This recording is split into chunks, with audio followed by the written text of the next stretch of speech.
Born on the 25th of January, 1759. And though he died tragically at the age of 37, for such a short life, his impact has been lasting in the minds and hearts of Scots around the world. At the time of his birth, Scotland had been through quite a bit. The Acts of Union being passed a mere 52 years prior, and at the time, the wearing of Highland clothes were still illegal, and penalties for doing so were severe. The first offense, meaning 6 months prison time, and the second offense, transportation for 7 years to one of His Majesty's plantations beyond the seas. The defeat of Culloden in 1746, and with it the defeat of the Jacobites, meant that Scotland's fate was now tied exclusively to British rule. But it was from this place that Robert Burns was born.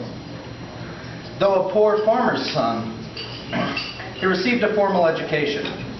He worked most of his life as a farmer, but also for a time before his death as a tax collector. Yet he was neither of these alone. Robert Burns was a Scot and a poet whose view of the world shines through his work. Burns never made much money of his art. He died a struggling artist. But what he had, he poured into his work.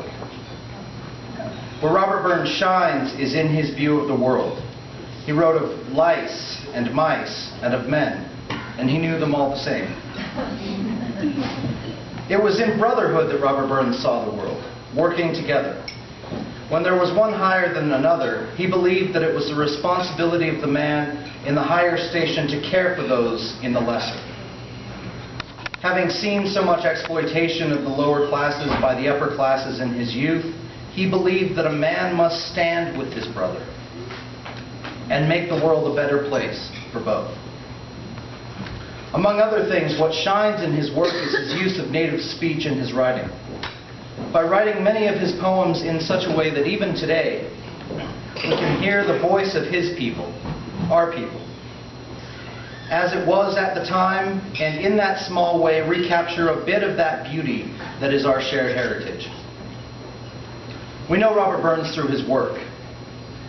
We know Robert Burns as a lover. Oh, my love's like a red, red rose that newly sprung in June. Oh, my love's like a melody that sweetly played in tune. As fair art thou, my bonny lass, so deep in love am I, and I will love thee still, my dear, till all the seas come dry. The humanitarian. Is therefore honest poverty, and things his head and a that?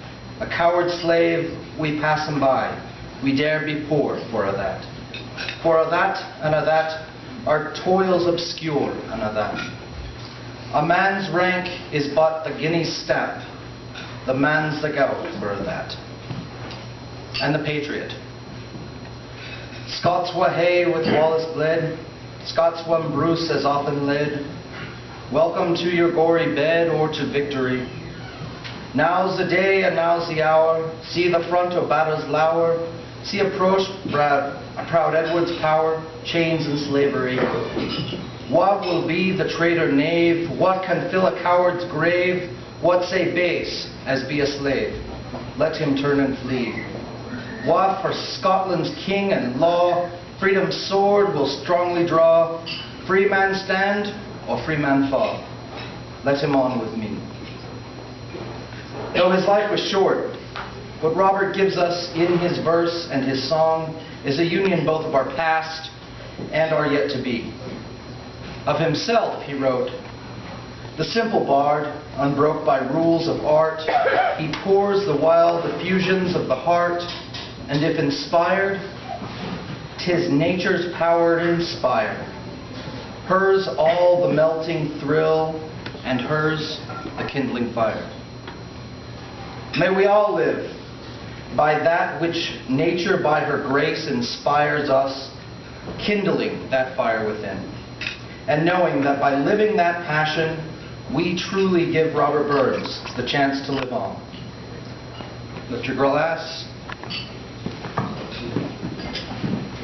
to the immortal Robert Burns.